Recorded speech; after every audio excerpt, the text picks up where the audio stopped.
what I'm presenting here right now is not a partisan screed. It is a nonpartisan assessment of what I see happening in the larger context, so that I'm sort of giving people a little heads up to watch it themselves. In my lifetime, I've seen many scandals, and I've seen various politicians that had to deal with them, take the hit, right? Some of them, they worked out. A lot of them it didn't, and they went away. Some of them even went to jail. This, I believe, is the biggest scandal in American history about to break. It's been percolating for almost, I think, 20 years, and it may blow. And if it does, a lot of people's careers are going to end. A lot of people's legacies are going to be destroyed. A number of people are going to face criminal action. And the spectrum of people that are going to face down this scandal in terms of power and money and position will be unlike anything we've ever seen. Okay?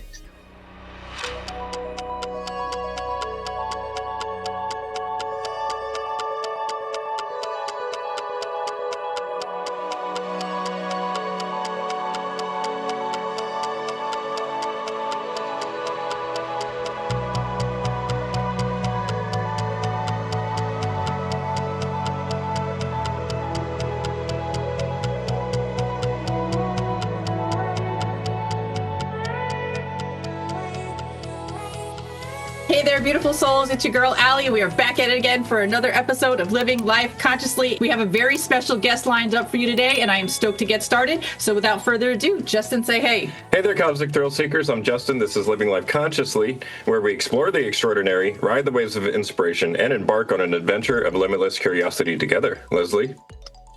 Hello, I'm Leslie, also known as Light Being Love, an eternal spiritual being having a temporary human experience. And we are very excited to have Steve Bassett with us today. Stephen, would you like to say hi? Hello. It's nice to be with some happy people, because right now there's not a lot of happy people in D.C. Well, we're always smiling faces around here, so yes. Definitely that. And for our audience, today we're honored to welcome a guest who needs little introduction in the world of UAP disclosure. Steve Bassett has spoken in over 20 countries about the political implications of UAP and ET phenomena, and he's been one of the most consistent and outspoken advocates for full government disclosure. He is the executive director of the Paradigm Research Group, co-founder of the Hollywood Disclosure Alliance, and the driving force behind the landmark citizen hearing on disclosure back in 2013. His work has been featured on CNN, Fox News, MSNBC, The Washington Post, The New York Times, and countless documentaries and interviews. Right now, the conversation is hotter than ever. With the UAP Disclosure Act recently filed, the upcoming congressional hearings on September 9th, and the proactive idea of Donald Trump as the disclosure president with possible links to the Epstein files. We'll get to that later. This is a pivotal moment in history. Steve, it is an honor to have you here today. Thank you so much for joining us. What a nice way to spend Saturday. With nice people talking about interesting things. So right? Absolutely. Yes. Absolutely. Thank you so much for accepting our invitation. Do you mind if I start with a question, or do you have a jumping point you want to go from? No, I love questions. Okay, great. Okay. Let's start with the big one. Okay, let's start with what happened first. The UAP Disclosure Act has just recently been filed. From your perspective, how significant is this legislation, and what do you see as its most important components? Well, the UAP Disclosure Act is an extraordinary accomplishment. It only took 80 years, roughly, to get it. Roswell happens in 47. The government knows there's an ET presence or a non-human presence here, and decided, to keep that to ourselves. And so in the next 70-some years, there was not a single piece of legislation. Right. And then we got the first in 2020. It was signed in 2020, I think it was. Yeah, it went into effect 2021. Then we got another bill in 2022, a little bit bigger. And then in 2023, we got the ultimate bill, which we owe to Senator Schumer, Warner and Rounds, and Rubio, but ultimately it was Schumer and Rounds that put the ultimate piece of legislation. In other words, after, let's see, this was 2023, so we're talking 76 years, an appropriate, comprehensive piece of legislation was submitted and passed by the Senate, which pretty much covers everything that is needed so that in an orderly fashion, all that the government has learned and knows about with respect to this non-human presence would be able to be brought into the public domain. Not necessarily everything all at once, no, but starting with what could be immediately declassified or is declassified but not made available, and just a steady process of coming forward in an orderly way. That was it. We had it all. That bill, 77 years. Now, guess what?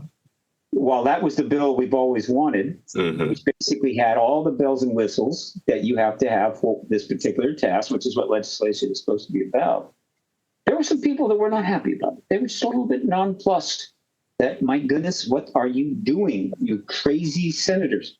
And so as a result, it forced some of the opposition to disclosure, which I define as the formal confirmation of the ET presence by a head of state, capital E, and it's capital E, it's a proper noun. No.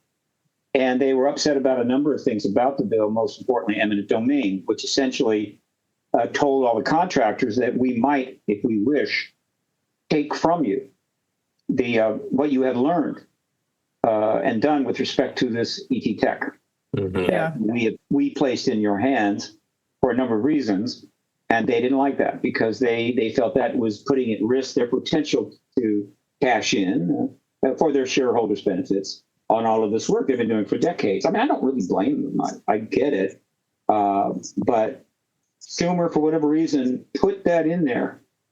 Either because he wanted to use it as a bargaining chip, or he wanted to smoke them out, right? Yeah. And as a bargaining chip didn't work because they pretty much gutted the bill, but he did smoke them out of cover. And what I mean by that, when the defense contractor lobbyists showed up on the Hill or wherever to put the fear of God into certain key members of the House and Senate, people with power, to go in and basically either get rid of completely or at least substantially reduce that bill in the reconciliation process, before it went to the House for a vote, over to the House and back to the Senate for a final vote. They did that, and the bill was dramatically reduced. They kept the core aspects of the bill. They took so much out, though. But they took the powers out, and they took the domain out. Now, why is this important? Again, as a chess move, it was pretty cool. Because if there's no non-human tegra bodies in the hands of defense contractors, why should they care about eminent domain over non-human bodies? Exactly. Right? Yep. They had no choice. So essentially, they were forced to out themselves and literally confirm what Schumer was also confirming by putting it in the bill in the first place, which confirms Grush. And so Grush says, this is simply a simplified thing, but Grush says that we have I was told by firsthand sources, appropriately given my position with Aero or task force, that we have non-human tech, non-human bodies. Do you believe that our government is in possession of UAPs? Absolutely, based on interviewing over 40 witnesses over 4 years. I know the exact locations. If you believe we have crashed craft, stated earlier, do we have the bodies of the pilots who piloted this craft? As I've stated publicly already in my News Nation interview, biologics came with some of these recoveries, Were they, I guess, human or non-human biologics? Non-human, and that was the assessment of people with direct knowledge on the program I talked to that are currently still on the program. Schumer confirmed that by saying, we want eminent domain over those non-human tech and non-human bodies. And then the defense contractors confirmed it by saying, no, you can't have eminent domain over the non-human tech and non-human bodies. All that happened, the end of 2023. So I've never heard it summed up so neatly like that before. Thank you. So it was a milestone event. It clearly showed that the Senate was serious, that major players involved. But keep in mind, this milestone event, while important, was taking place at a time when a lot of other milestone events were going on in a very unstable and conflicting and troubling time. And so what happened next is they resubmitted it the next year as is. Now, this is not fully understood. They're like, I'm back. Yeah, I'm back. It's like I'm that. back. They didn't take the bill and kind of cut some stuff off and say, look, this is a little got more than what we did pass, so let's do it. Now, they put the whole bill right back in exactly as was, basically saying, we're not giving up here. Right. This is what we have to have. Now, this time they took a different approach. Right. They submitted it as an amendment as opposed to a standard act added to the NDAA. Now, why is that important? Because the amendments are handled differently. Okay. How? And the way they're handled is they're then submitted for an up or down vote. And so it's not involving the reconciliation process. And so but unfortunately, or whatever, and they knew this, the amendment process can be blocked in different ways. In other words, it didn't have to be changed in reconciliation. It could be blocked by certain chairmen of certain committees. And the block has to be overcome. Now, they probably anticipated this, and we kind of think we know who put a block in. Okay. And not long after that, essentially the bill was withdrawn. The amendment was withdrawn. So, okay, strike two. But I should mention that when they didn't exactly withdraw it, what they did was a rumor was put out. Again, this wasn't formally announced. A rumor was put out that one of the staff members kind of messed up and didn't submit it in time, missed the deadline. Oops. Now, I found this funny, but why do that? It's actually, again, this is the politics and it's the game they play. They're playing 5D chess. Yeah. It's that way. They didn't have to formally withdraw it. Okay. If they never submitted it, you don't have to withdraw it. I get it. If it was submitted too late. Yeah. Okay. Then that's what it was. So I don't think anybody, had to be thrown under the bus, but they didn't name names. But that way they didn't have to withdraw it formally, which would have been a much different look. And so, okay, bada bing. Well, guess what? Not too long ago, Schumer and Rounds announced that they're resubmitting it again. As is. I'm back squared. For those that just arrived at this party, they're going, hey, what's going on here? Yeah, what are you screwing around? Let's get this done. What's the problem?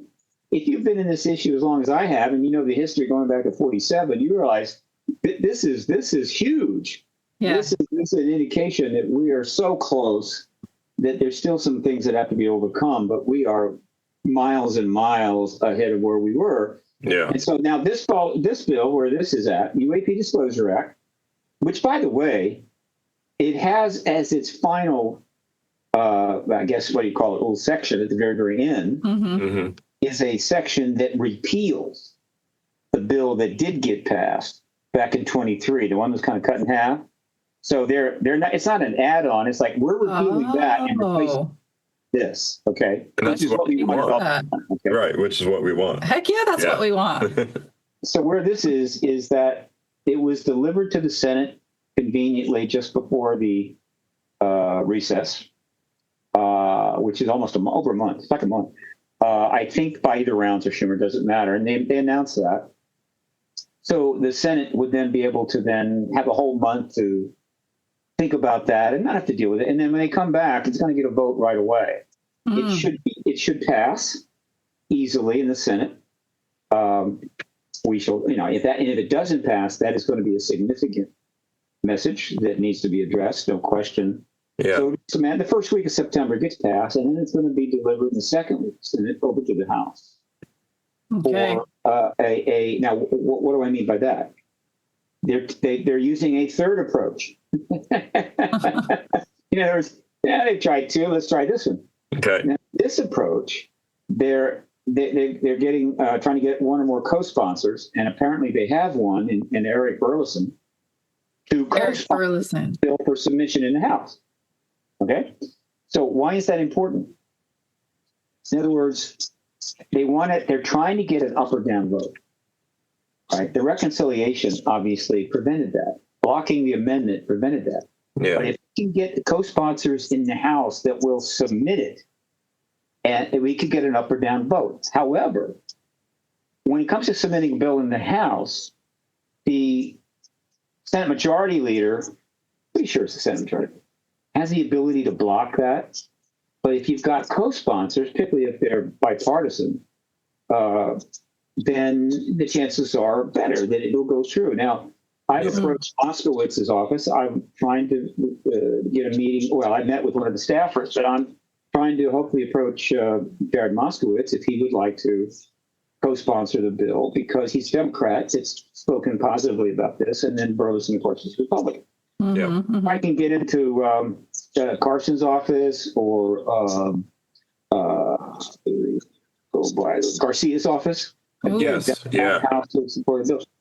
But so if it's got a few sponsors, it might get submitted, in which case the House would get a chance to vote up or down, which is what they want. So the more sponsors, the better, right? Absolutely. Yeah. All right. So an up or down vote is critical because it literally will tell you where the House is. Do they support it or not support it? And without that, again, nobody's really on the hook. And then we'll find out. But it's possible that they support it. If they do, it's done. And so that bill goes into effect when it's signed by the president later this year. So right away, in the first 2 weeks of September, something profound could very well take place. Hey, I am here for it, Steve. I am definitely here for it, because we've always been looking forward to things, and somehow it seems like the things that we're looking forward to fizzle out and just kind of, and we're hoping for that win, that real win. You know what I mean? Like, it would be nice. It would be nice to get a win for once. Like, welcome to my world. When it comes to getting the U.S. government something it doesn't want to do, how righteous it is, and there's opposition, this is the way it goes. 1 year, 10 years, 20 years, it can take 60 years, it can take 90 years. Well, I hope it doesn't take another 70 more. Right. You seem very optimistic and positive, like a positive outlook on the whole thing, considering, When I'm on camera talking to my people, I am always optimistic. Okay? When I'm in the quiet of the evening, late, staring at the ceiling, with 2,000 soon to be armed National Guards doing shifts in Washington, D.C. Oh, that's right. And so forth, and the other things that are going on right now in the world. Well, I have medications, but I get what I'm really saying is this. I get challenged on this all the time. I think Wikipedia just put up a page to kind of give me a hard time about this. That page hopefully is going to be fleshed out because it's totally incomplete. Wikipedia. Yeah, I don't agree with Wikipedia at all right now. No, there's a whole militia that monitors it. Edits everybody's page to push their own agenda. It's not cool. But I use Wikipedia all the time. It's an incredible resource. Sure. But if it's kind of, causing you a problem and right away. In any event, the point is that if you're going to be an activist and you're going to try to help a movement succeed, whether you're leading it, whether you're or even just part of it, but certainly if you're in the upper echelon of the movement, you have to be optimistic. Otherwise, you're in the wrong business. Okay, you're in the wrong business. So if it's like if you're a brain surgeon and you're about to begin an operation and the patient has an undercut, looks up at you and says, "Look, how do you feel about this?" The answer should not be, "Well, I go wrong." Any hesitation is not good. No. Possibility you could be a vegetable. I mean, whatever. That would be wrong. Okay, so you're going to be optimistic. You're going to say, "Look, this is very promising. It's going to go well. You're going to be fine." Everybody understands that. Okay, in the case of a movement, if you are dealing with something really important, I'm trying to pick one safe one, right? But say you're leading the women's suffrage movement, way back in the late 1800s, right? Early 1900s. And you're being interviewed, and they say, well, what do you think? How's it going? Because there have been some setbacks. There's all kinds of, you say, look, we're doing our best, but it might take another 100 years for men to allow women to vote. And right away, you got a problem.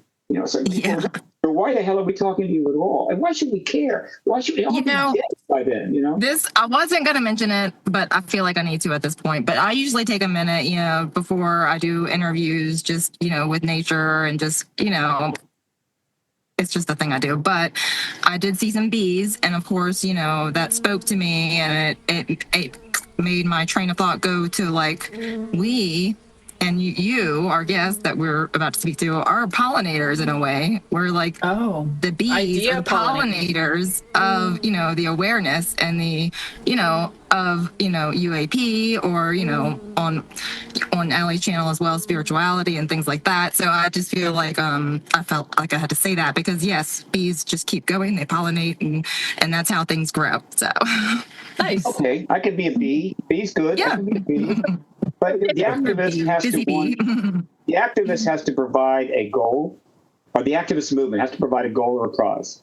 In other words, this is what we want. This is what we must have. This is why you're going to sign up. And people, I want to do that. You sign up. You don't provide. If it's just like we need peace in the world, I'm sorry, you're in the wrong business. Do something else. Secondly, the lifeblood of activism is optimism.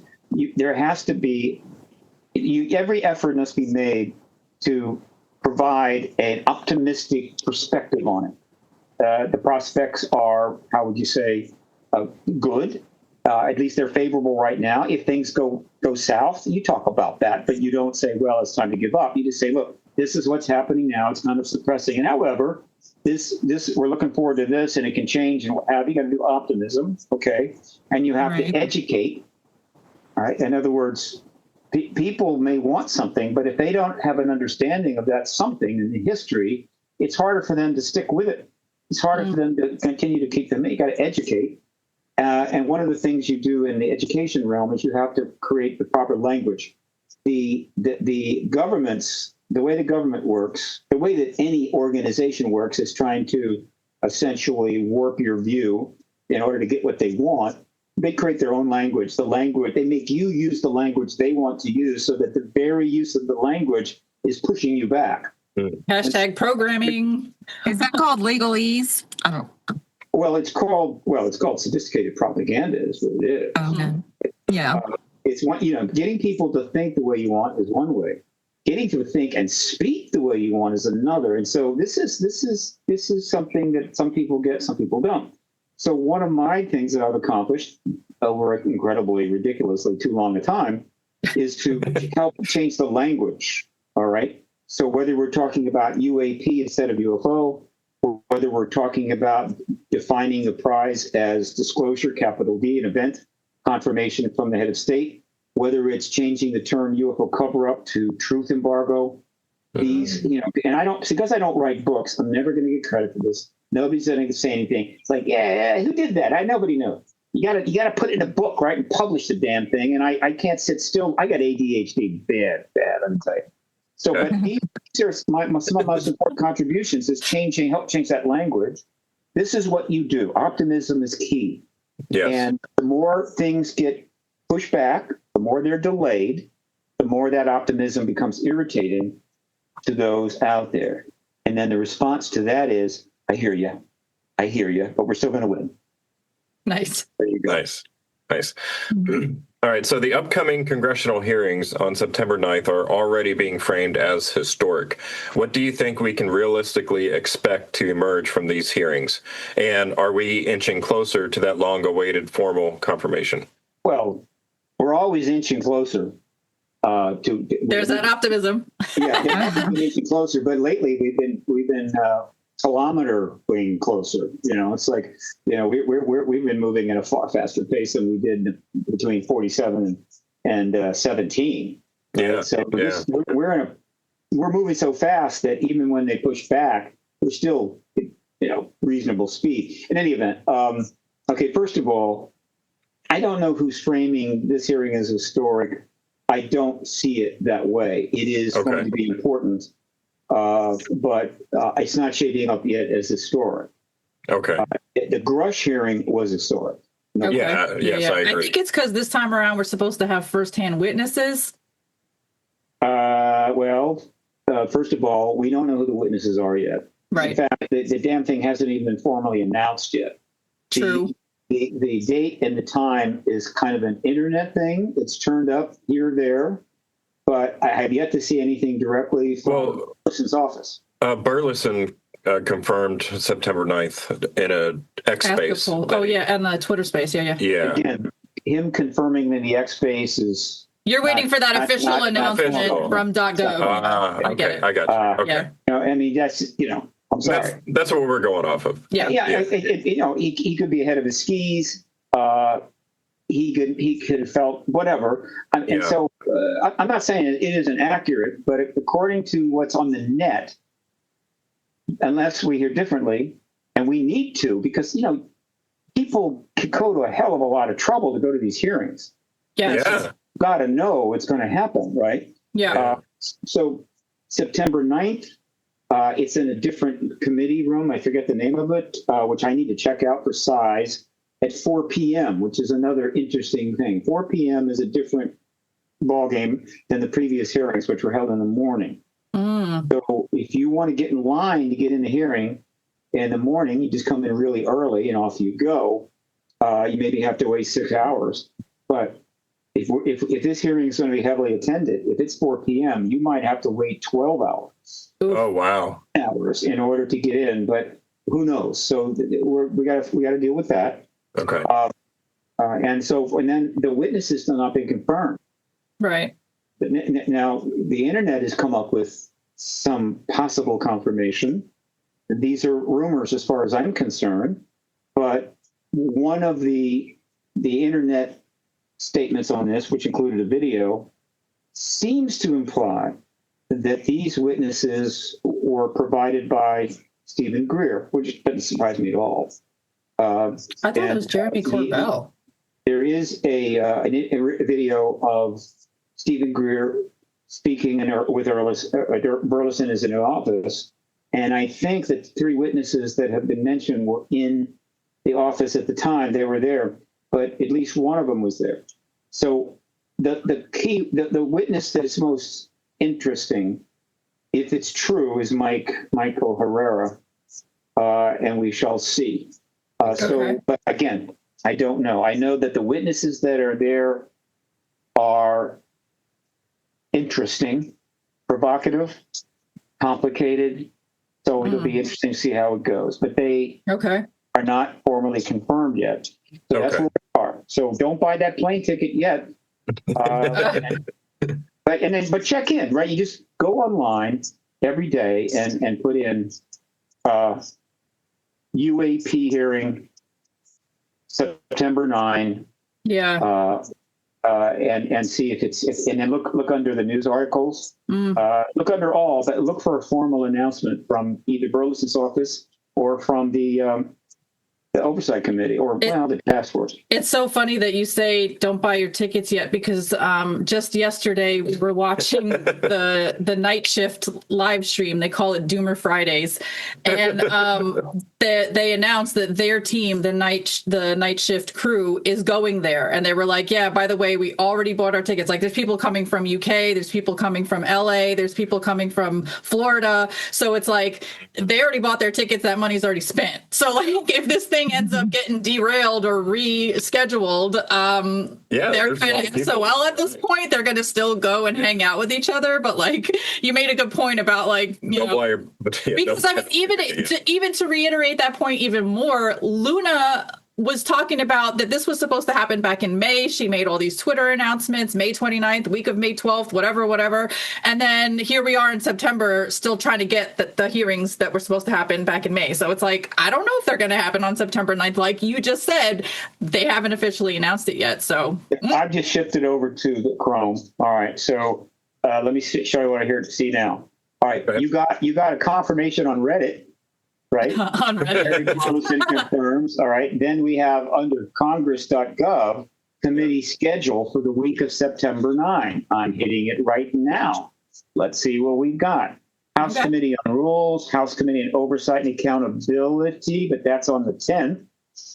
Okay. And so on the 9th, there is no listing for a hearing. And see, for our audience, we're recording this on August 23rd, so there's still time for them to make the announcement, but as of now, it there's still hasn't time, been. but it's not up there. And so all I can say is, I hope that nothing, because this, in case you're wondering, things are a little bit dicey in DC right now. I mean, are you shocked to hear that? Yeah, really dicey. Okay. There's a scandal brewing that, well, let's just say that can I ask you a question about that? It is the Mount Vesuvius of scandals. Okay, it's been erupting a little bit for like 20 some years. The odd, lava here, whatever, and it may be about to completely blow. And everybody that ain't out of Pompeii is cooked. I mean, that's happening. And we got 2,000 soon to be armed National Guards cruising around Washington, D.C. The usual stuff. So it's really, so the idea that you want to buy tickets and order up an Airbnb and you're not seeing that's literally what they did.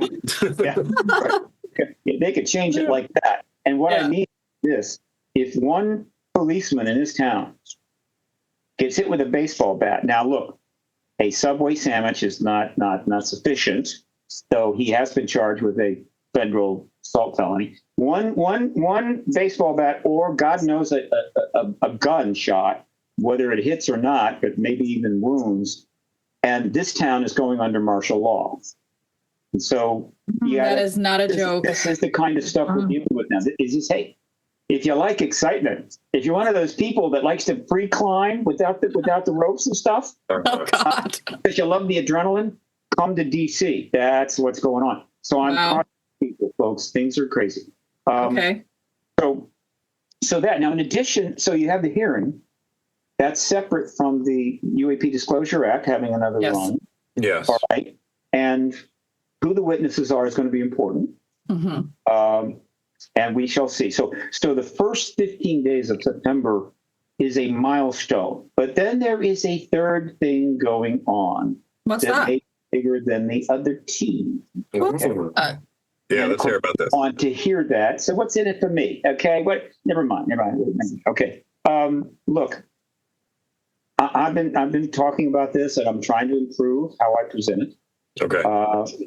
It's out there, and I will preface this carefully again. What I'm presenting here right now is not a partisan screed. It is a nonpartisan assessment of what I see happening in the larger context, so that I'm sort of giving people a little heads up to watch it themselves, to check themselves on this, because it might be underway. And I'm also going to give you a sense of what would happen if this takes place. Okay. All right. You can, the listener or the viewer can decide to what degree I support that or don't support that. That is less important than this is what is going on.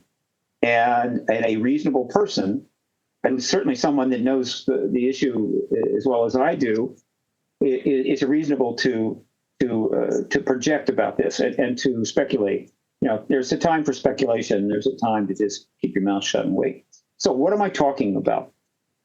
It's not a complicated equation. In my lifetime, I've seen many scandals, and I've seen various politicians that had to deal with them, take the hit, right? Some of them, they worked out. A lot of them, it didn't. And they went away. Some of them even went to jail, right? And there's other scandals that have happened to not political people, but to others. We know about this. In the age of the internet particularly, it's not the same thing as having something, bad you did come public, say, not now. If you got a problem, and it goes public to pretty much the entire human race right away. And so it's just a different world. You have to adjust to it. In other words, in the internet era, defamation is practically a blood sport. Everybody's defending everybody. the stuff they're saying and doing 50 years ago, you got to file a lawsuit, right? No, not you can't do that.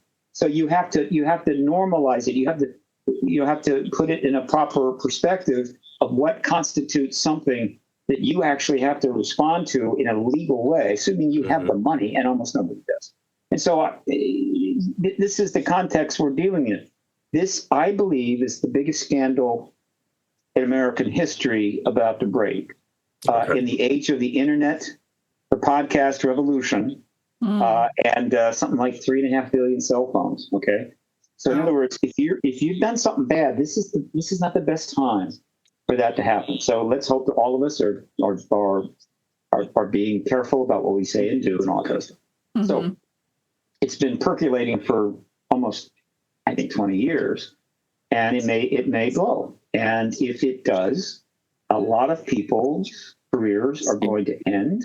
A lot of people's legacies are going to be destroyed. A number of people are going to face criminal action. And the spectrum of people that are going to face down this scandal in terms of power and money and position will be unlike anything we've ever seen. Okay? Yeah. So do you mind if I frame a question for you since you're talking about this already? Is that cool? Sure. Okay. So in a recent conversation, you mentioned that the EPSTEiN files may somehow intersect with disclosure. Can you walk us through how these two seemingly separate threads might actually connect? Yeah, that's where I was going, but as I know it's taking too long to get there. No, it's fine. No, it's okay. Okay, so but I needed to preface it so people understand that this really is a serious deal that has to be considered. Yeah, and absolutely.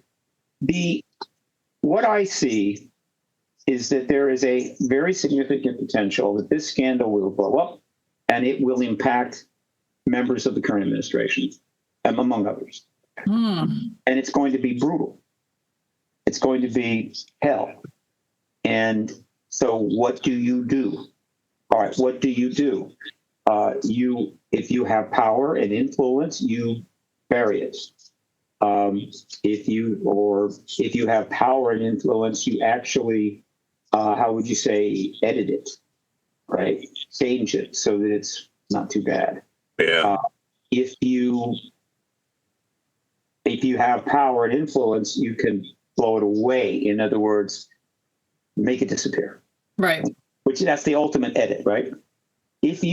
But if none of those are possible, like Vesuvius, right? It's not like the Pompeians could say, "Oh, this could be it. Let's rush on up there and throw dirt in the damn thing and stop it." No. If it is inevitable, what is your only option at that point? So you only have one. You have to divert, distract, and mitigate, which are basically all in a package. That's all you can do. Well, some people may take a certain way out of the situation. That's not unusual, happens all the time, but let's just assume not the case. And so, all right. So if this thing is as big and it's going to impact administration, have they considered this? Is there any evidence that they're looking at the possibility of a major action that would significantly distract, or more appropriately, just divert, or at least buy time, or divert the focus of the media and the public to something so significant that it buys them time to and then address what is coming down the line. Okay, not get rid of it. It's not going to work that way, but still.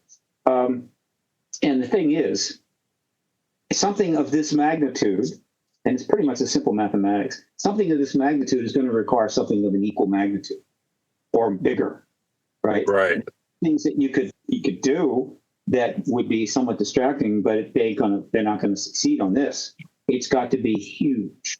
And so is there something of that magnitude? Well, nuclear war. You launched a nuclear war, that would divert, distract, and maybe even eliminate the need to ever deal with it. And so let's take that one off the table. After that, what do you got? There's only one thing. There's only one. Disclosure. And that is disclosure as I define it. All right. And so the premise is this. If the current president of the United States, were to formally end the truth embargo, in other words, confirming the non-human presence, non-human tech, which just about everybody in town is already practically confirmed, but as the president officially, right? what happens? All right. And I've been talking about this for a long time, so I'm hoping there's nobody that doesn't know what I'm about to say.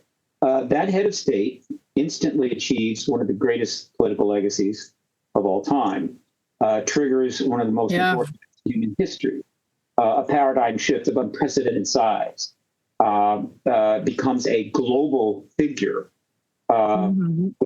becomes the great truth teller. The great truth teller. Telling a truth, confirming a truth that 13 other presidents wouldn't do, right? And have even denied in many cases, and is going to impact the course of history. Probably gets a Nobel Prize. I mean, it's worthy of a Nobel Prize without question. It's worthy of a Nobel Prize. So there's that. Okay. Now, wow. Imagine that. Okay.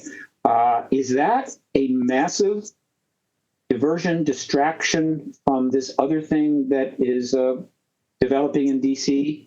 Yes. Is it mitigating? Absolutely yes. Now, what do I mean by mitigate? In other words, you do, and this happens in life on a smaller scale. We can think of many examples. You've done something so important, so positive, so right, that a great deal of people are going to simply give you a pass. I say a pass. They're going to say, well, whatever comes out on this other thing, it's not good. It's not, but wow. We will always appreciate and respect what you did on that matter, which is way more important to this world than the other one. Okay? You're not wrong. Mitigation.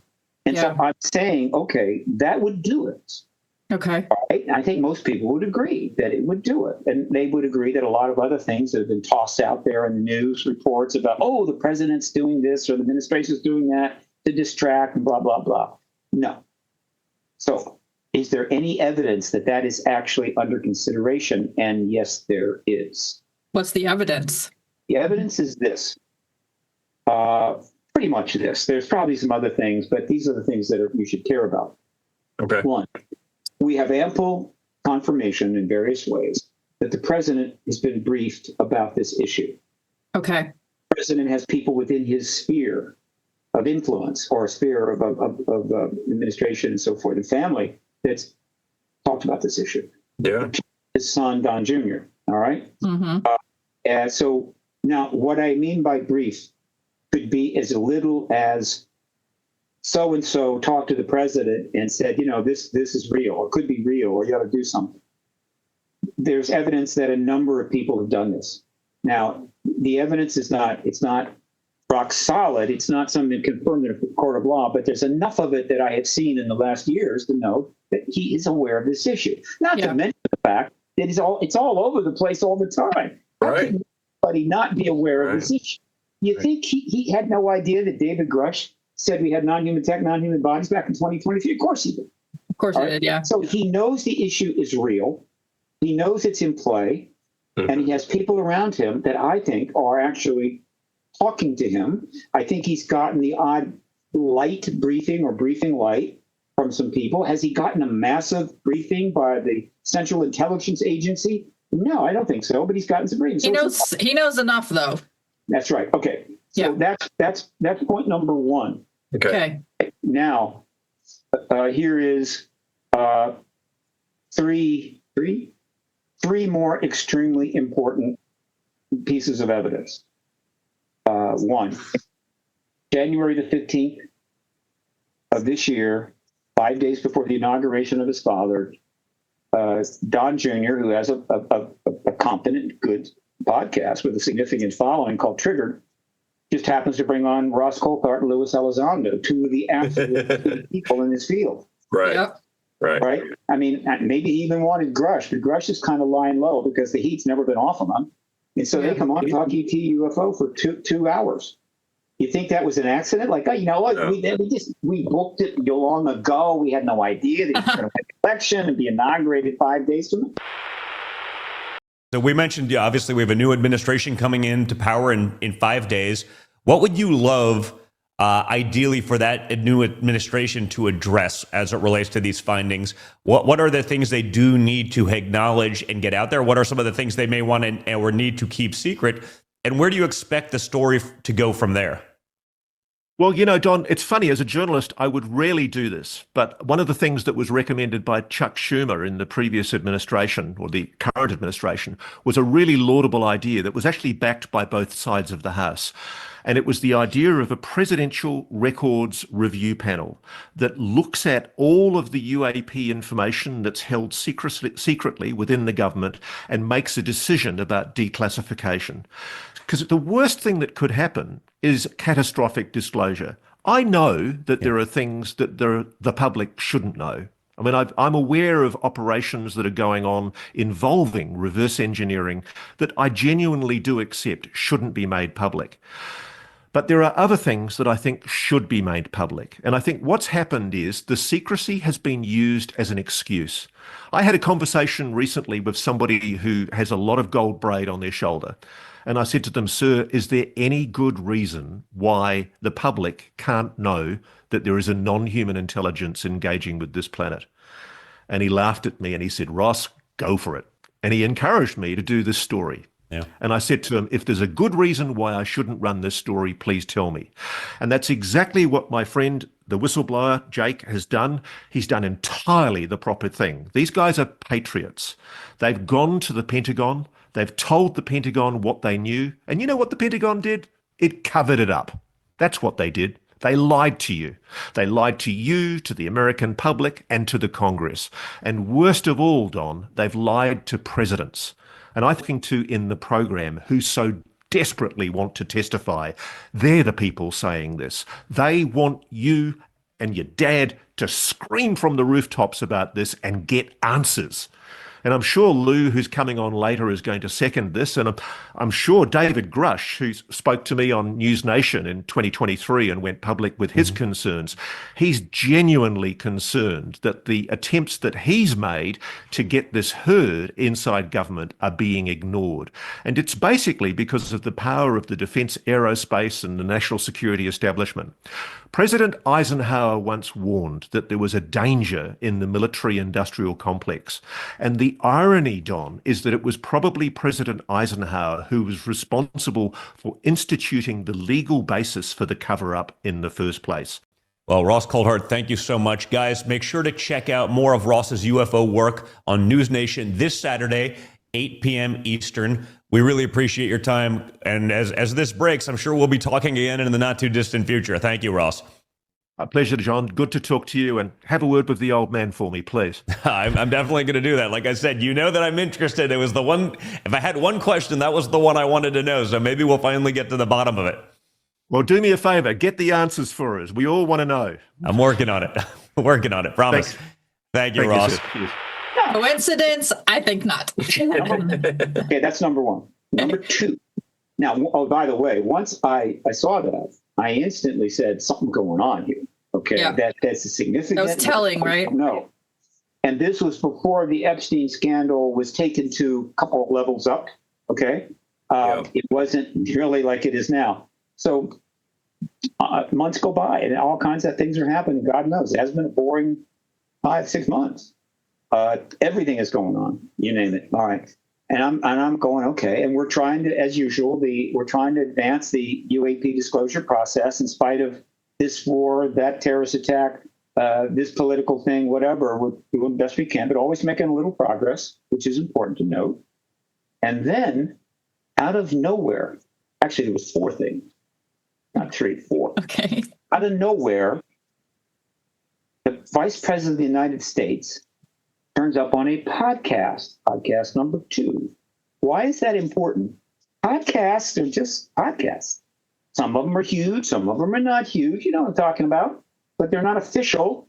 Okay, right. It's not a government podcast. It's still a way for a message to be relayed, though. It's soft disclosure. Or a perfect way to read the room, to take the temperature of the public.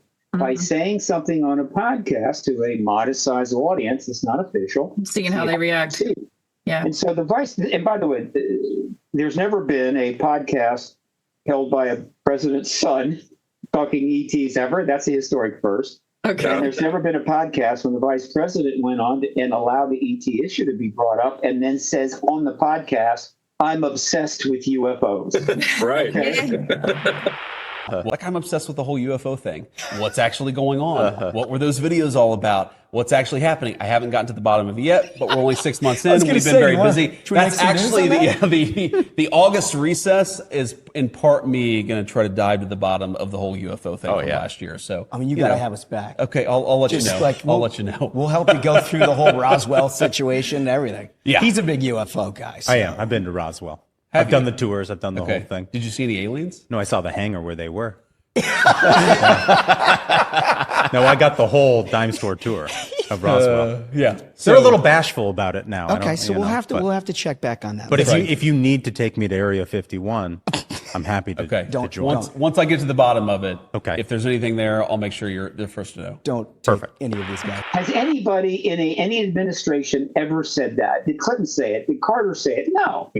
I'm obsessed with UFOs. I'm going, okay, thank you very much. All right. So I noted that. That's two. Okay.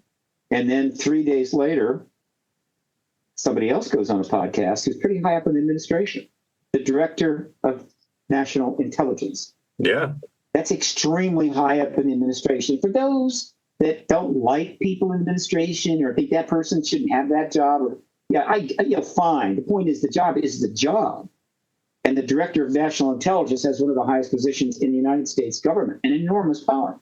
So he goes on a podcast and allows the issue to be brought up.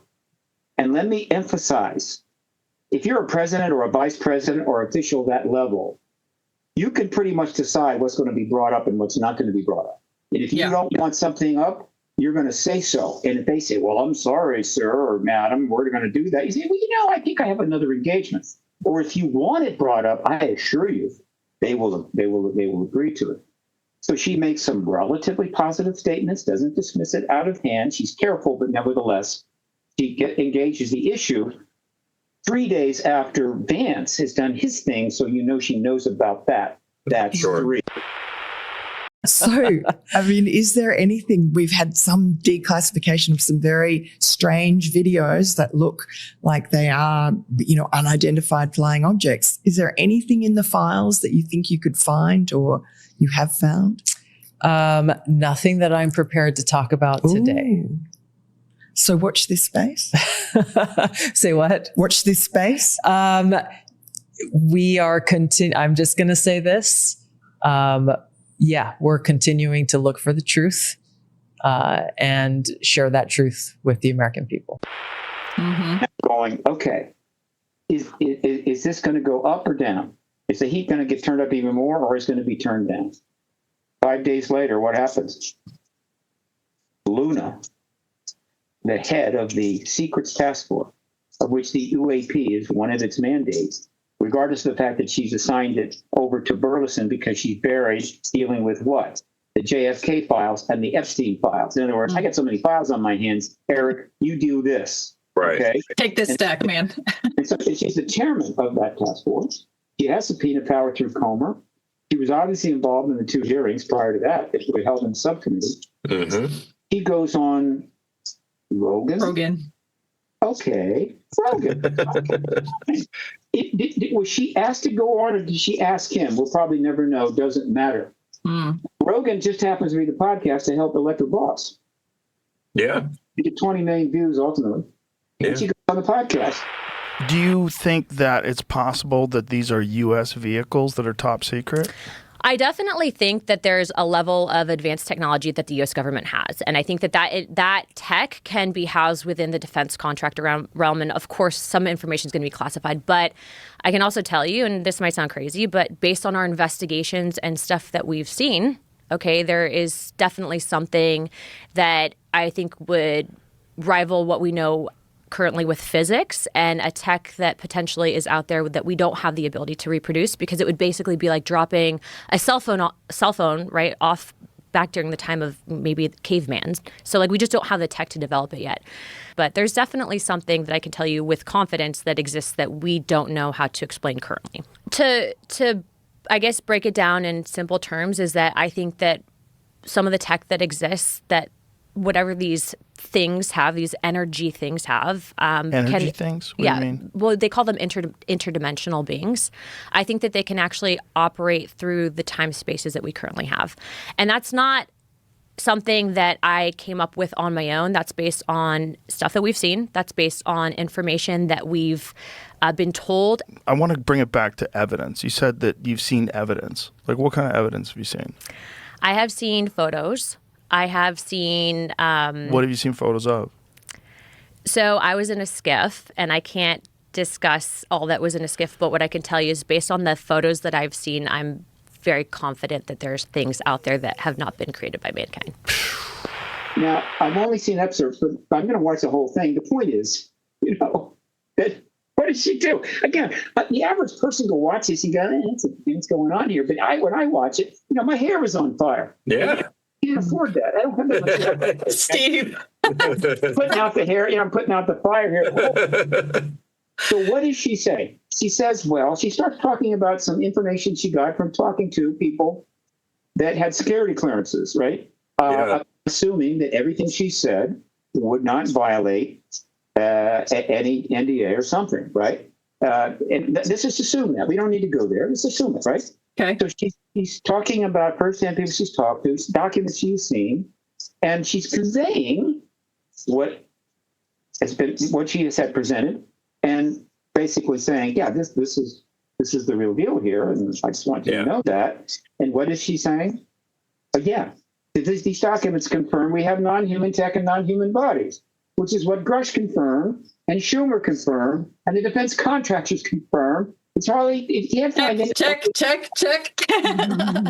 Find anybody in this town that hasn't confirmed we have non-human tech, non-human bodies. And based upon her discussions with these very high-level people with clearances, she's inclined to think that they're in fact interdimensional. Right. Yeah. Dimensional. Fine.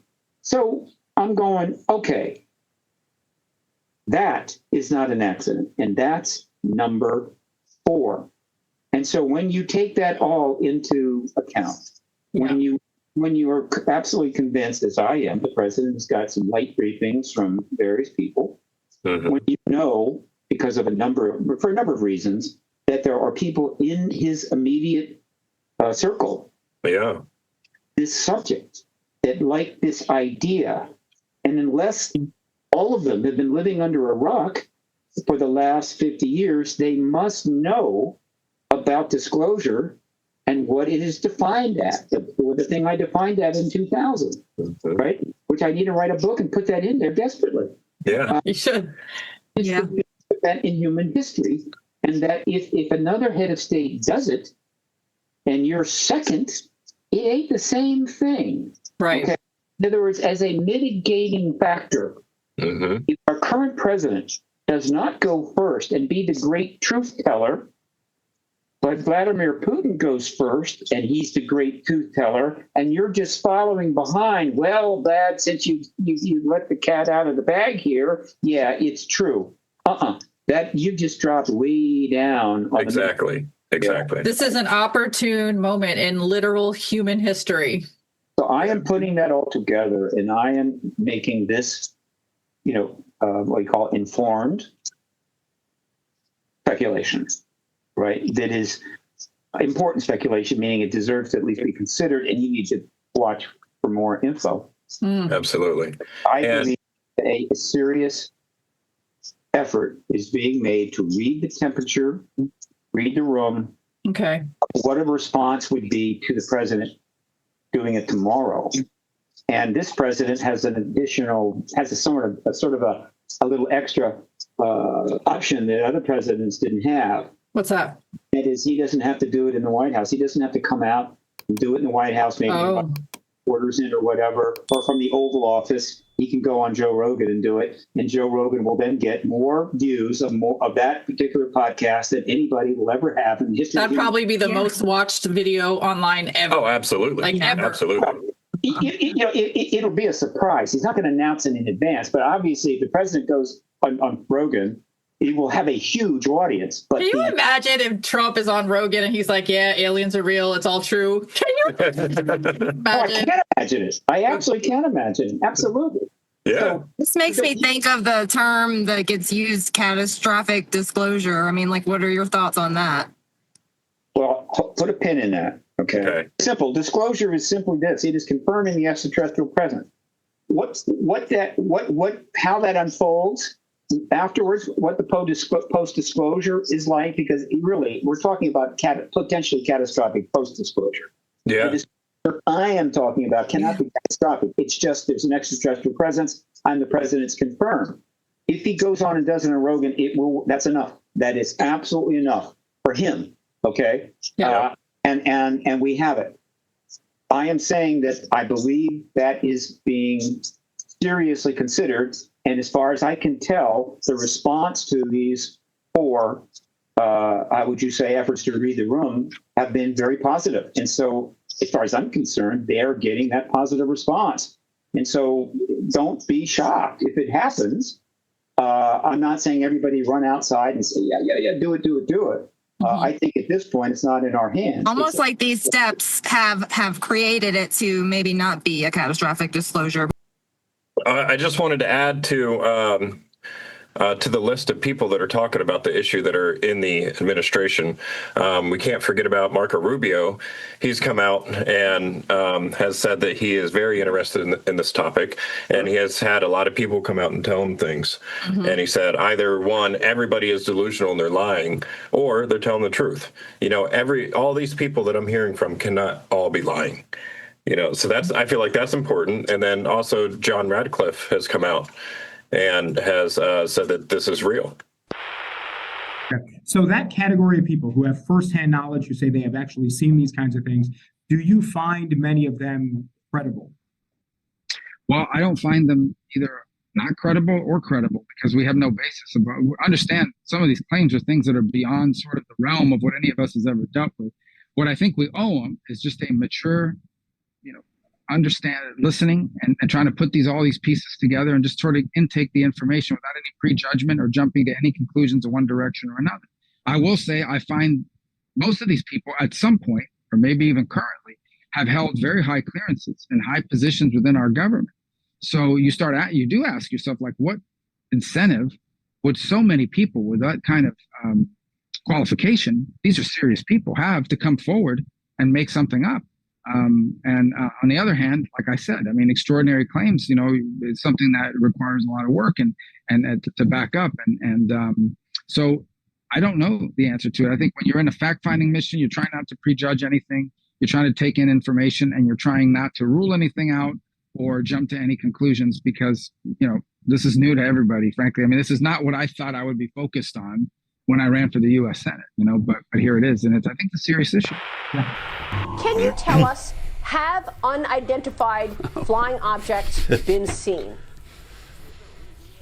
Well, sure. We have lots of reports about what we call unidentified aerial phenomenon. And this actually is a program that's been in place for a few years in terms of a task force that has been there under the National Defense Authorization Act. But as you correctly point out, Maria, there's now a report that will be issued by the Pentagon, by the Secretary of Defense and the Director of National Intelligence. I actually wanted to get this information out and declassified before I left office, but we weren't able to get it down into an unclassified format that we could talk about quickly enough. But frankly, there are a lot more sightings than have been made public.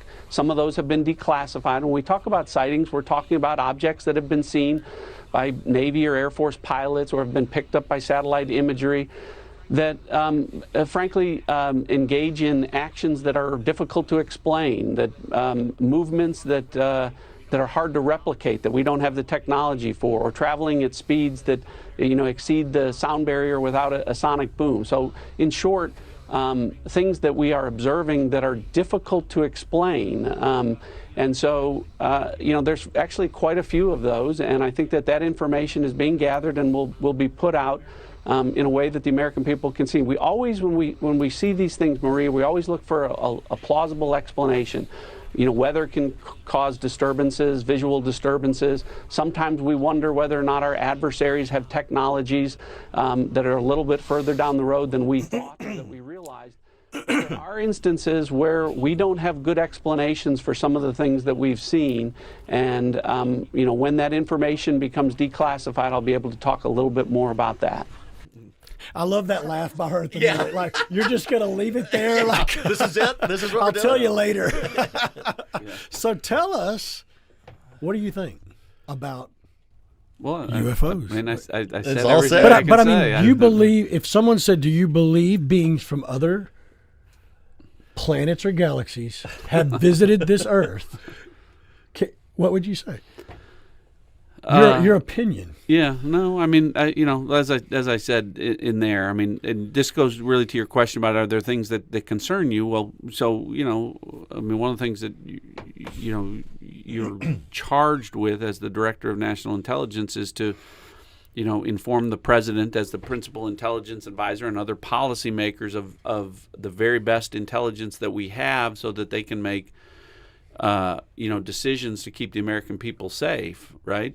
And so it concerns you when you don't have good intelligence or have explanations for things that could cause you concern. Again, I mean, there are things where we just don't have good answers for it. So when I say things that we can't explain is, objects that appear to defy the laws of physics, that have capabilities or technologies that we don't have and we don't think that we are going to have anytime soon. And some of those are based on, actual, U.S. servicemen that have seen it, but some of it is stuff that we've picked up on radar. Some of it's picked up on satellite. I mean, you're talking about things that appear to have transmedium properties, being able to go sea to air and back easily in a way that we can't replicate. So, but there's just a whole bunch of things where we don't have an explanation that would explain what was that, and why was it able to do that or appear to be able to do that, and it's not one of our black programs. It's not a black op. Okay, and that's what I was going to ask. Where I mean, it's always possible that there's something that is going on that you're not aware of, but it's not supposed to be, and you can ask, and it should concern you. It should concern everyone if America's adversaries have capabilities and technologies that we don't, because if someone has capabilities that we don't have a defense for, then we're vulnerable. Oh yeah, and others. I mean, there's others. I make the pile of list, but yeah, that will be another. That's another evidentiary point behind the speculation. Yeah. What is the point? It is bipartisan. They have a number of people, Burchett, Burles, and others have said, yeah, this is bipartisan, meaning we acknowledge that this is a bipartisan issue, and as you look at how they handle it and what they say, it's almost impossible to find a partisan take on it, right? Meaning, well, Biden could have done it, he didn't do it, and he kept, no, none of that. So it's bipartisan. It is a safe space for them to go to address an issue without having to get into all of that stuff. So here's what we know. The people that have, politicians that have vocally, publicly supported it. Rubio, Republican. Okay. Gillibrand, Democrat. Rounds, Republican. Schumer, Democrat. Okay. Mace, Republican. Burchett, Republican. Moskowitz, Democrat. Garcia, Democrat. Burleson, Republican. Carson, Democrat. All right. So there is clear evidence to anybody in the administration that this is a bipartisan issue. And of all the things the president might do of importance, of significance, this is the one that will have clearly the most bipartisan favorable response. You will have people on both sides of the aisle backing them up. So again, I basically described a situation where it's hard for me. I mean, if I am, no, I don't want to go there. I want to go there. All right. So that is where I'm at on this. Okay. Am I saying it's going to happen? No. Am I giving the reasons why it could happen? Yes. Am I giving you some known evidentiary information that supports the premise? Yes. Does that mean it was intended to support the premise? No. But it is what it is. And I'm getting a very strong reaction to this. I did a podcast New Realities podcast, and they're getting more views than they've gotten for almost anything so far. I usually don't get huge responses. So I'm hit a nerve. It's for me to go viral. And God knows I've been wanting to go viral for 30 years. It's not easy. Okay. Well, let's manifest that on this show. Right. Yeah. If I had known that all I had to do was throw a Subway sandwich at a cop, I would have gone out and thrown the damn thing. Except right. There's some downsides to that. But virality is one of the realities, the reality of our time, that if you can go viral in a constructive way, your life will get better pretty quickly. That wasn't the case back in the day, right? So right. I'm keeping my fingers crossed. Well, I love how you're connecting all of these things, because I too, well, I don't know if you consider yourself in that category. I'll just speak for myself. I feel like I have a murder board brain, what I consider a murder board. There's like all these pins up on the board. There's all these individual events, and I'm the one sitting there with the red string making the connections, going, look, it's all connected. It's all connected, right? So it's like I love that you're doing that right now. I really appreciate that you're so optimistically doing that too. You should totally actually make a murder board. I probably should. Yeah, we should do that. It doesn't have to be a murder board, right? Look, That's just what they're called. That's just what they're not a murder board. It could be a missing persons board. Okay. Okay. Yeah, good point. It's just what they're called, but we can definitely rebrand it. We We just don't. That's not a good term to use right now. Okay, it's true. Optimism coming through again. I'm sorry. I feel like I cut you off. No, it's fine.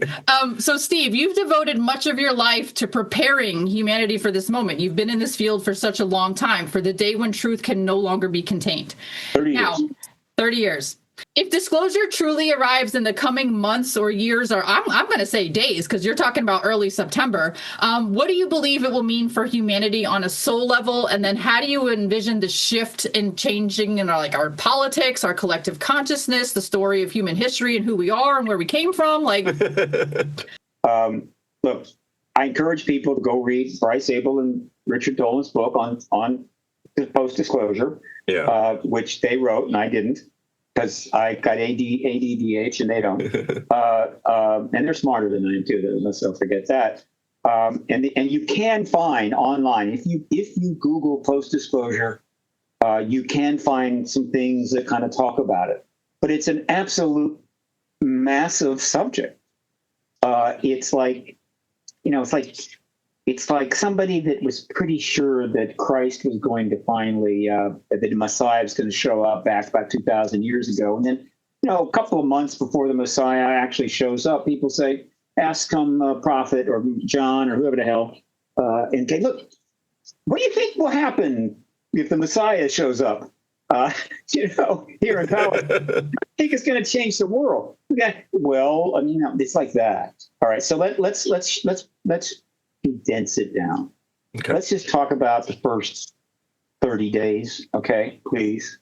The first 30 days. What will happen the first 30 days is X number of the major world leaders, certainly the nuclear nations and some others, will come forward and confirm it. Some of those heads of state will be able to provide evidence of various types from their own classified world to show that they're not completely out of lunch on this. And that evidence will be helpful to just make sure everybody's definitely on board. There will always be a few that will say, I'm sorry, I don't believe any of this crap. Because people think the world's flat. What can you do? Right. And so there'll be that. All right. There will be news conferences like crazy. There are going to be tons of these. The press must be served here. You can't go to the press and say, look, we have a non-human presence here, maybe from the stars, but we don't want to give a press conference for about 30 days while we just chill. No. So they're going to start holding press conferences. Anybody that have a press conference is going to hold them, right? The DOD, NASA, CIA, National Science Foundation, whatever the hell, same thing in other countries. So the press can start getting some feedback on this. That'll be going on. Of course, the internet will go nuts. And so in the first 30 days, the internet is going to serve as the outlet for people to assuage their fears, kind of get a little info, talk it over. Okay. And that'll, I don't care how your bandwidth is, could be tough. Kind of slow loads on the old screen. as billions of people are trying to get information and communicate with each other. That'll be going on in the first 30 days. There will be, I think, we may get a hearing or two in the first 30 days. We'll see. I think we may get some statements. It may not be hearings, because the problem with something like this, if you want to hold a press conference, it's a billion questions, and you don't have all the information. So if I'm the government, I'm kind of minimizing the number of press conferences, but also putting out statements. Okay, this is the position of this department. This is the position of that department. This is the kinds of things we expect to deal with in the future, and kind of give people a sense of what's coming, right? And then give people time to digest this. And that's where the internet is critical. I could make a case that disclosure without the internet would have been a bad thing. So, hell, that means that prior to 2000, maybe even the mid-1990s, not a good idea. And of course, we had an effort to move this issue forward toward disclosure after the Cold War. But now, everybody in the world can get information almost immediately on it, including bad information. But, you got to be able to know what's good sourcing. And so everybody can go and find out stuff and talk to each other. And this is going to be very helpful in all 8 billion people, to whatever degree they need to have some understanding, to have that understanding, which is going to, again, minimize what I would call, I hate the term catastrophic, I think it's bogus, but minimize the discomfort that a paradigm shift of this magnitude would generate. So that's good. So the first 30 days is going to be exciting and interesting and celebratory. Not too much scary stuff, frankly. And once we get through that, about 30 days, then the organized response will begin. Okay, the hearings will start being held in many countries, where various experts are brought out to testify under oath about what they know and what have you. That won't be happening. You will also have hearings with respect to more legislation, because the UAP Disclosure Act is certainly very good and comprehensive, but there's more legislation that's going to be needed to address disclosure worlds. You see some of that happening. You will see an enormous amount of investigative journalism, where entities, small and large, will start looking and trying to investigate to see if they can get some information they can provide to the public. Podcasts will go crazy. Any podcast that has a legitimate way to speak to this issue is going to quadruple, centuple, cubically increase their viewership. It's going to go off the charts, because podcasts are where you can get information pretty quickly. Better information than the news is giving you. I wonder what the government's stance, or will it be like a peaceful, or will it be like some sort of threat, or how are they going to present it, and the military industrial complex, and what's going to happen, and with that, I'm curious what you think about. Well, disclosure is simply the confirmation of the ET president. Okay. Once you do that, a lot of people forget about this.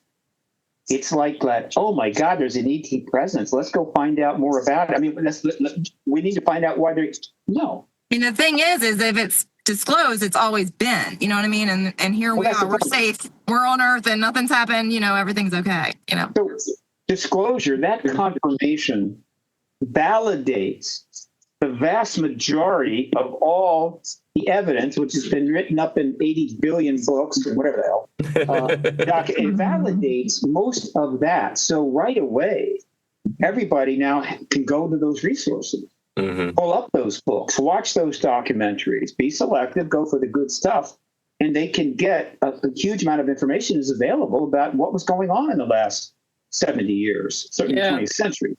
Right? Yeah, maybe people want to go watch all of the Ancient Aliens again. They want to learn about the Ancient Aliens. I don't think that's that big a deal, and it doesn't matter really.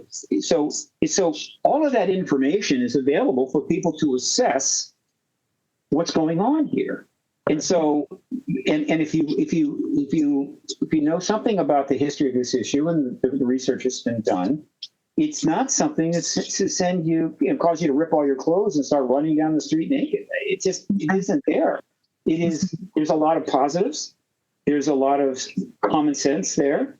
And overall, it's just not that bad. I feel like, the people who might have the most, like what you would call ontological shock would be the religious, the ones, that they might deal with that the most. What do you think about that? I'm not a fan of picking on religion. It's kind of a thing that's there. It keeps coming up. Yeah. I think it's a I don't go there. Here, I'm not picking on it, just to clarify, I feel like it is a stepping stone in spiritual, growth and comes from a good place. On it. Others pick on it, which makes it a legitimate thing for you to bring up. That's what I'm saying. Religion is going to handle this better than the atheists, frankly. And religion is a powerful force in the human condition. It's been around a long time, and it's not going anywhere. By and large, one of the reasons religion is picked on is the government has specifically encouraged it, right? In other words, if they can get people thinking, oh my God, this is going to upset all the religions, please don't tell us the truth, hold it from us for another 100 years. So that's part of the propaganda campaign. Religion is going to be just fine. Now, it would evolve, basically. There are some people with certain religious beliefs, particularly extremely what you would call, well, I don't want to use that term, but they have very narrow, very intense beliefs, and they might be bothered by a change like this. And okay, that's fine, and hopefully, but there'll be plenty of information out there to kind of check on it. But that group maybe represents 1/10%. Maybe even 1/10 of the people on this planet that are the people on the planet, meaning those that are religious and those that are not religious.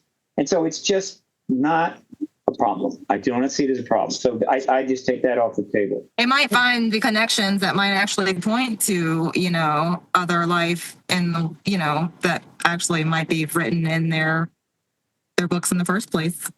The Vatican pretty much took the appropriate position, took it long ago, and the Vatican is way on top of this issue, I assure you, right?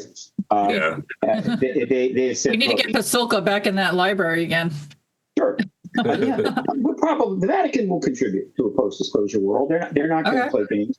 But the Vatican has got two positions that they've gone publicly out. Different people have said it.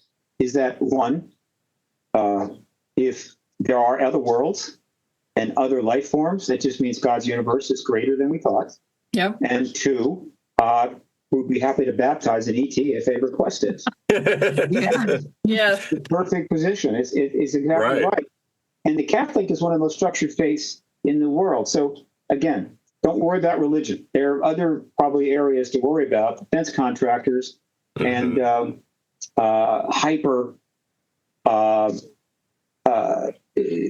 national defense people who view everything from the standpoint, will it undermine our ability to destroy the world? You have more to be concerned about there. Okay. I feel like this is a great time for you to ask him your famous question. I really want to know what his answer is. Okay. All right. Okay. So I normally ask this of all of our guests, and I feel like this question has started getting traction amongst other podcasters. Chris Lato, Patrick with Vetted, Pavel, Siku Activa podcast. By the way, I want to do those podcasts. I don't know. Oh, absolutely. Yeah. I haven't done them yet. I haven't done them. Call. Okay. I actually already told Chris Lato to contact you. And I told Pavel to contact you too. I'll tell Patrick also. What's the question? Good. Okay. What is your greatest hope for the future of humanity? That's simple. Okay. That is really simple. It's the reason I do this. I didn't spend 30 years of my life giving up everything else. There's nothing else. I got nothing else. Trust me. I have no life. I don't even have a cat. Not because I don't like cats. I love cats. Except it would die because I wouldn't take care of it because I had no time or whatever. Okay. So I'm an anti-war activist. I came of age at the age of 19 as the Vietnam War starts to take off and become part of a string of wars that has never gone away my entire life. And my father was in the Pacific. He was a medic at Guadalcanal And so I kind of, certainly was aware of the World War II and the Korean War, and those were awful, but there was a sense that that was the war to end all wars, but then, well, that didn't happen. We started the nuclear arms race, which is another thing that began literally after I was born. Okay, the nuclear arms race starts essentially in 47, 48, and I'm like 1 year old. I wasn't aware of it at the time because I was 1 year old. But the point is, then we start heading towards a new Cold War. We start with the Cold War, and the nuclear arms race gets underway, but then the proxy wars begin. And a proxy war is a war you can have that you couldn't have, you might not have if there wasn't a nuclear arms race going on. But because there's a nuclear arms race, if you're a nuclear country, you can go have a proxy war. What are they going to do about it? They're not going to get involved. They're not going to, cause too much trouble because you got nukes.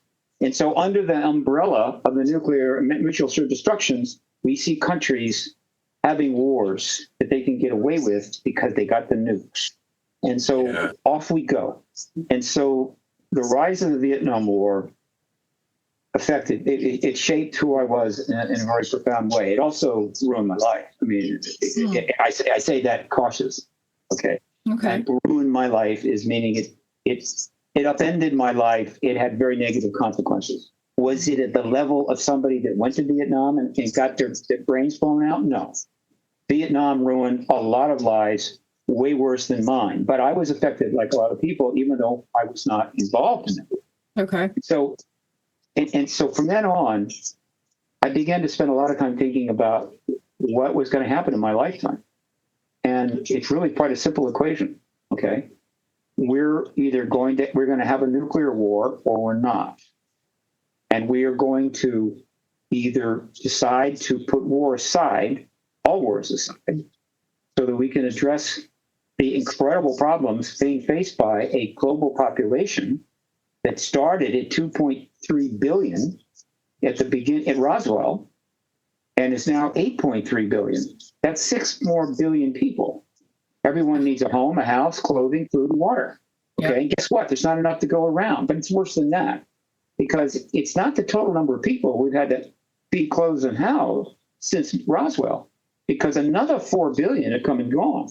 And so the total number of people since Roswell that have had to be, how would you say, had to have a life on this planet is 12 billion. And we know that that hasn't worked out. We have not been able to take care of the citizens of nations. We have not been able to create a safe environment. We've not been able to provide a proper life, creating untold hundreds of millions of desperate people constantly suffering from the day they were born, which has triggered terrorism, imbalance, unease, and helped to fuel the nuclear arms race, right? And so we got these two things happening. The nuclear arms race, okay, the massive population increase that needs to be serviced, and attendant to the nuclear arms race is the fact that, well, everybody's got to be armed, not simply nuclear-wise, but conventional arms. The net result over this last 78 years, is that the nations of this country, of this planet, have spent something in the range of $200 trillion adjusted for inflation. $200 trillion on war, defense, intelligence, cleaning up after the war, reconstruction, the bombs, the planes, the whole $200 trillion, okay, in the last 77 years. And every single one of those dollars was not available to take care of the human beings that did not have the needs that their needs dealt with. In other words, to minimize human. Okay? This is an equation for catastrophe. Yeah. And so we have finally reached a point where we no longer can play this game anymore. It's do or die time. We either end the nuclear arms race and dramatically reduce military defense intelligence spending, probably by 90%, and start shoving those dollars as fast as we can at every disadvantaged population out there that will allow the governments that oversee that population to stabilize, or our little trip on this planet is over. We're going to have that nuclear war. It is so close you can taste it. I could go on for an That hour. doomsday clock is crazy. Yeah, the doomsday clock is the symbol of how close it is, and it's never been closer. We have totally normalized the idea of nuclear war. People go around, it can happen, not happen, what can I do? It's totally normalized, but not totally. Deep down in our psychology, it's still hanging out there. One of the reasons why so many people are addicted to food, to drugs, to alcohol, medications, incredibly unhealthy, because it's normal. If you're living under a nuclear event cloud that could happen at any moment, why in hell should you ever be at peace? All right? And that's for people that are living in a rich country. If you're living in a poor country, your life is shit, and nuclear war could happen at any time. So this is a grotesque situation. Yeah. One of the reasons I think the ETs escalated their involvement in 47 and gone forward and are still doing it, one of the reasons they turned off our nukes and a lot of other things. So we now have a kind of situation coming to a head in which you've got the nuclear arms race, the vast expenditures on military and defense and the destruction that we use in the proxy wars, along with the population increase, which we're not addressing. It's like, hey, more people the better. Nonsense. And these two things are taking us towards catastrophic outcomes. The real catastrophic outcome, not the catastrophic disclosure nonsense. And so I have understood that for most of the last 30 years and realized how do you fix it? So is your greatest hope that we don't have wars anymore and we shuffle all that money towards helping people instead of killing people? Oh, no, it's bigger than that. What's it? What is it? The greatest hope is the politicians that run our country and elsewhere finally understand there is a connection between these two monumental processes leading us to perdition. There is a connection. What is it? The ETs are engaging us now at the level they have because they understand this fully. All right. And they have an agenda here, which is not clear yet. But the agenda is to possibly help us deal with this so that we can really move on from it. And the number one clue for that is the shutting down of the nuclear weapons in the United States and the Soviet Union, which, of course, the DOD does not want that out there, does not want the witness to testify. That is but it's not the only clue, but it is the chief reason why these things are connected. And so what I hope for is nothing more than this. We get disclosure.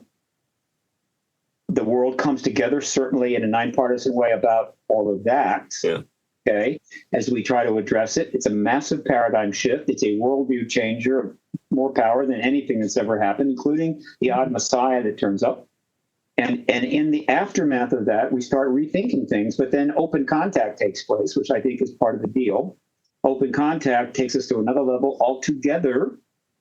And the outcome of disclosure and open contact, which at this point, if I had to be pinned down, I said disclosure this year, open contact in 2027, is that the people of the world decide that they are not going to allow any more psychopathic, seriously mentally ill leaders to continue the past. They're going to change things. And the nuclear arms are eliminated. We actually start standing down the armies, and then we start negotiating between countries in order to deal with whatever the hell the issue we have, but without killing or blowing anything up. And we enter a world, which I think the ETs live in, probably, in which war is essentially non-issue, nuclear is gone, and the vast resources of our civilization and our intelligence are devoted towards making this place safe for humans and environmentally valuable, which means we have to address Gaia. We're not doing that because we have no money for it, right? That's why it's a political thing. It's not that it's not that one side doesn't think Gaia is important. It's just that one side simply doesn't want to spend that money and can get elected by saying, I'm not going to spend that money. So that is a transformed world. That's all I want. But the cool thing about it is that an intellectual case could be made that it's achievable in less than 10 years. Ooh. That's what I want too. Think about that. That's how fast it could happen. But not without the ET intervention, not without the ET presence, not without disclosure. And I haven't even gotten to the sequestered technology and or science that could lead to more technology that is stuck behind a truth embargo and unable to get out, not to mention the technology that a post-open contact era, which could start in 27, and there isn't a problem that we face, unless you want to get into spirituality, that's a whole different matter. There's not a problem that either we face as a human species or the Earth faces as a kind of living entity that does not have a technological solution. Nobody's ever provided one to me that doesn't have a solution. If they ever do, I'll acknowledge it if it hadn't happened yet. So again, all that could be available within 10 years. We could be working on it within 10 years. We can cut treaties in a couple of months.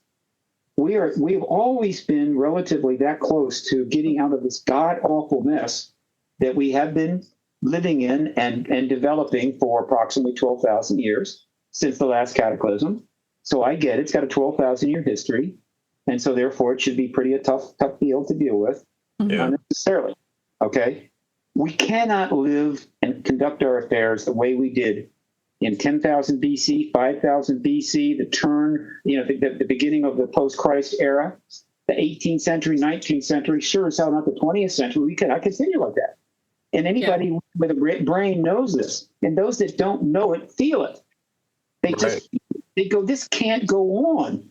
And so totally agree. Care about all the things that we care about. Once you get to that point, what the hell does it matter whether there's too much crime or too little crime? What does it matter if one country wants this territory or that territory? What does it matter if there's 1,000 homeless people just around the block? It just doesn't matter because it's all done. And this shows up in our entertainment like you would not believe. If you want to discuss the entertainment genre of the last 60 years, one of the most dominant, prevailing agendas is apocalypse. It is everywhere. Yeah. One movie after another, one streaming series after another. Apocalypse upon apocalypse, presented in every conceivable way they can. Viruses, zombies, all kind of things. Yeah. The apocalypse thread that got the most action, though there are many threads, is the zombies. Okay. The zombies, whether they're fast zombies or slow zombies, makes for a perfect apocalypse content. It's funny. It's funny you say that. I'm still trying to figure out which ones are scarier. The slow ones from that movie Z, where they climb on each other and make the wall, or the fast ones. No. The Z. No, not Z. Not Z. That's the fast zombie. Yeah. Oh, what's like crazy? That's the scariest movie. Oh, yeah. That's right. That's why they're running up each other. That's right. Okay, so Walking Dead zombies versus Z zombies. Okay, there we go. You cannot have a Walking Dead, which had 3 versions, right? With a total number of Walking Dead or Walking Dead versions of something like 300 or 290 shows. Okay, one of the most successful series of all time. I love that series. I watched all of them. No, I'm lying. I didn't have it unless you got slow zombie. Okay, but once you got the slow zombie thing down there, and so people have I don't know how many views of those shows have taken place. Let's assume it's 400 million. Okay. Why are people watching it? I'll tell you why they're watching it. Right? Why? Because they just love people being stabbed in the head with a knife? No, right? I mean, that's after about 2 of those, 100 of that, give it a try. They're watching it. It's an educational program. People are watching those shows in order to educate themselves on how they are going to deal with the apocalypse that is coming. Okay? Yeah. Right? However, whatever form it takes, right? The zombie apocalypse stands in for every other apocalypse. And so how do you build an underground facility? How do you come together and put those walls on? How do you go siphon gas? How do you deal with it? It's so funny you say that, because as I was watching that series, I was literally taking notes. I'm like, okay, I would do this. I would do this. I would hang out in this kind of environment. And then I even got so into the show, like when I was driving down the Florida highways and I was looking into the woods, I'm like, that'd be a good duck off spot. We could just go right over there and just build a shelter real fast. Absolutely. I was thinking all kind of crazy things. So everything you just said is true, because I'm one of those people. Well, there's the zombie movies with our good friend, the funny one. Shaun of the Dead? The Zombie Land movies, right? Or Zombieland, yeah. The Last of Us, which is pretty serious stuff. All of this apocalypse things, and there's other apocalypse movies out there. So a lot of people have never really stepped back and say, why are we so really obsessed with and interested in and have an almost insatiable willingness to watch endless movies about post-apocalyptic scenarios, which could be after comets, it could be after tsunamis. The ultimate end of the world movie is 2012. Okay, you're never going to get better than that. Right? That's it. Few survivors left, on a yacht somewhere, but overall, I think it's over. Not to mention all the rest of life is over. That was the ultimate movie, right? And yet, they're going to make more. It is because that is exactly what we have all been living under. Everybody that is not older than 78 years old, 79 years old, which is me, about to turn 79, has lived every second of their life in this apocalyptic era that we have been trying to get to for 12,000 years. Wow. And everybody's psyche has been affected by it. Everybody's, worldview has been affected by it, their emotions and so forth. Every single one. And so the fact that the human race is not more disturbed than it is probably, amazing. It's like a miracle. We should be even more screwed up than we are. No, there's always been, a certain little civilization here, maybe some towns or whatever, that have lived under the idea that at any time the Huns will show up and kill everybody. I mean, there's kind of that, right? But you could just move. We have lived under an apocalypse that's going to hit the entire world. There's nowhere to go. When Musk talks about going to Mars, that is a apocalyptic response. And the reason people respond is like, it's probably going to be hard, but if I went to Mars, I would be safe. I don't think so. And so this is something that I'm sure some intellectuals are talking about and writing books about with words I can't pronounce or spell. But my job for 30 years has been pretty much to go there. I started going there pretty quickly. That is what I'm about. It's not about convincing people they're ETs. A lot of people are already there. It's not about that. It's about what do we have to do to get out from this mess? And it turns out one of the things we have to do is officially confirm their presence, right? Which you did. Right. I love how that just came full circle. Bloop. And so I'm a disclosure advocate, but I've never had kids. I'm not going to have kids, but a lot of people do have kids and grandkids. And my work, along with the work of many other my colleagues, that I'm not alone here, is to maybe provide a world where they can actually live, and thrive, and provide the hope to some that have given up on it that we have a chance. So in that sense, thank you for that. I got lucky. I stumbled into, because how I got into this is really kind of off the wall. I stumbled into what one could describe is the most significant activist movement of all time. What can I say? I just wish I arrived with more money, with more credentials and so forth, because I could have been more effective. But I did arrive, and so I've done what I could with what I had. If I can get more funding, I can do more. But the fact is that history is going to clearly show that this is the biggest active movement, assuming it works out, and we have a history. In history, right? This is it. And it's the combination of the nuclear arms race, the presence of extraterrestrials, and the population growth that obviously we weren't going to take any measures there. Have all the people you want. Those three things have taken us to this point where this activist movement must succeed. And so there you go. So if you want to know what I'm doing from now on, it's this until I can't anymore. I totally agree with you. Thank you so much. Steve, do you mind doing our audience a favor and telling them where they could find you online, what kind of new projects or promotions you have going on, and just drop all your links, let them know where you can find you. Okay. My website is paradigmresearchgroup.org. Okay. A lot of stuff there. The one thing that might be most useful is the print media archive. Just go under projects and find print media archive. 16,000 articles there about this subject in mainstream media, plus 7,000 from just the last 7 years. Wow. I'm also the co-founder of the Hollywood Disclosure Alliance with Dan Harari. That's based in Los Angeles. We have 210 members. To be a founding member, one needs to be involved in the content creation industry. A founding Hollywood member, a UAP member, they need to be involved in really dealing with this issue in a more structured way. Research, activism, journalism, whatever. We got 220 members, I think. We'll probably have 300. It's a nonprofit set up Does this make it easier for people to find each other, to create the content that's going to educate the world about this subject, either pre and post disclosure? That's Hollywood Disclosure Month. Okay. And I'm also on X, right? Just Google me and find it. I'm on Facebook, though Facebook I'm using it less.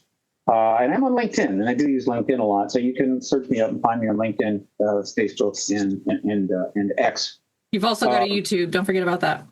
Oh yeah, I'm on YouTube. That I have a channel. It needs a lot of attention. I mean, it needs a week of my time to really get it right. It could be so much more than it is. But I do have a YouTube channel. Okay. So that's me. In terms of where I am in terms of going forward,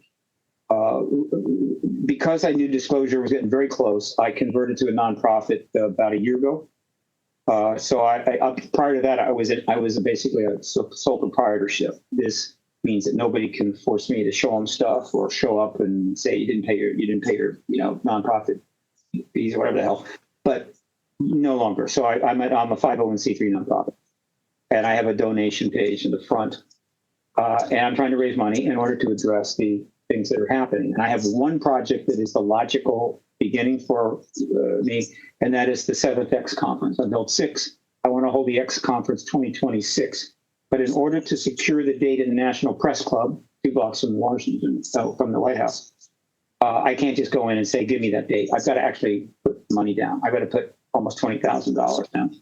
So as soon as I get a $20,000 tax-deductible donation, I will lock the date down and start securing the speakers and so forth to hold the 7th X conference in Washington, D.C., 2 blocks from the White House, in a very different time than the last one, which was in 2010. That's my major project. More funding beyond that. There's some other things I can do.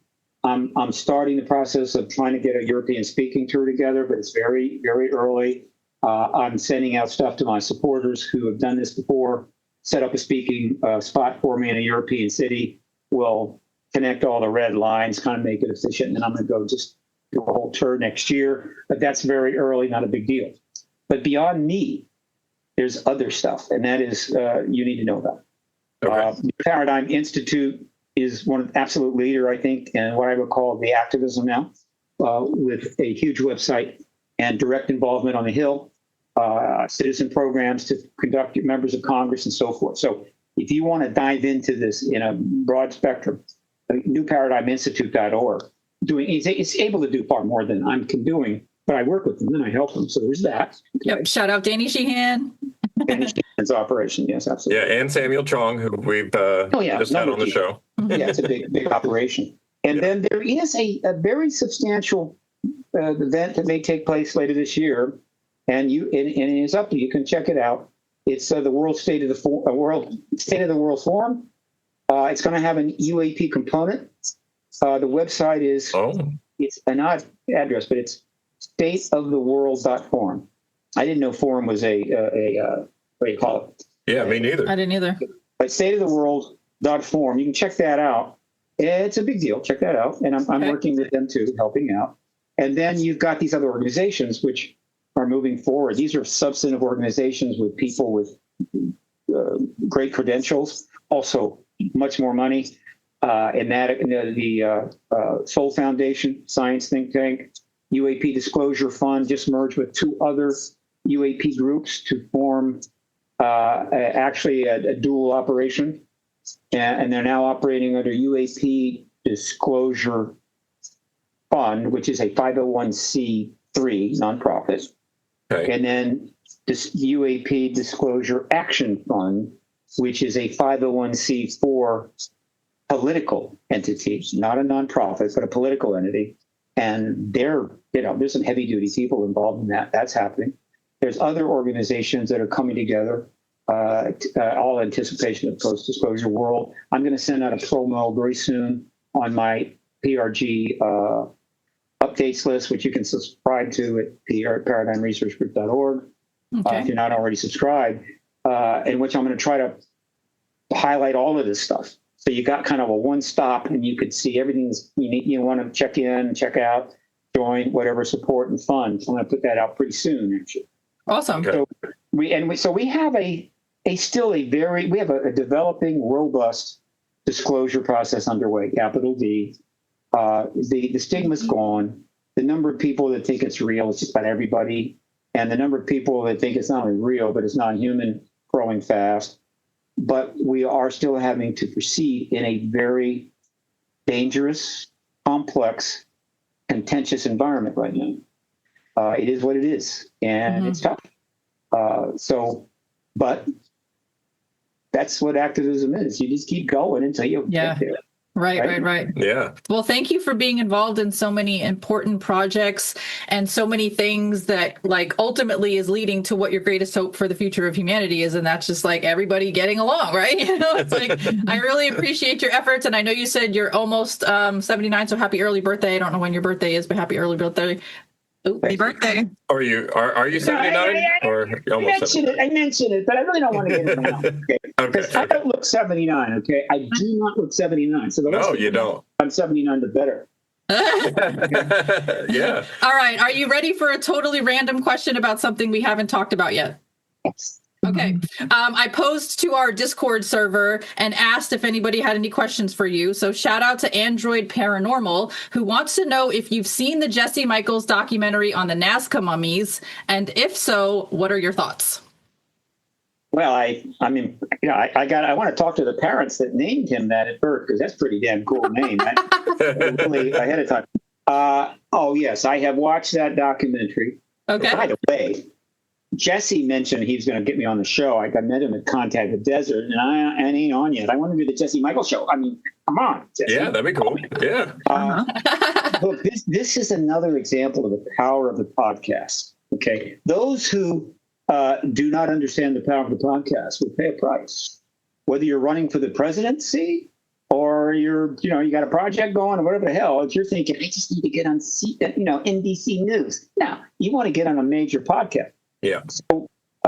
So you got the mummy thing, which is obviously a very complicated, difficult genre. Trust me, brutal. Okay. You want to talk crash vehicles? No problemo, right? You want to get into mummies and that kind of stuff?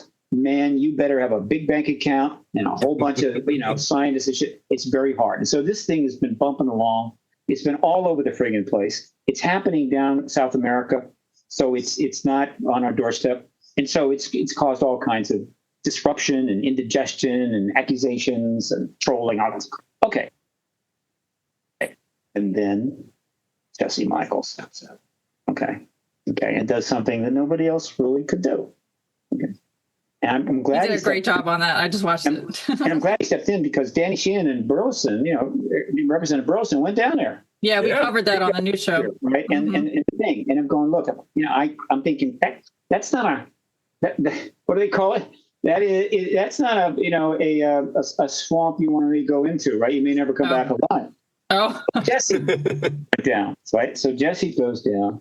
He interviews every damn scientist.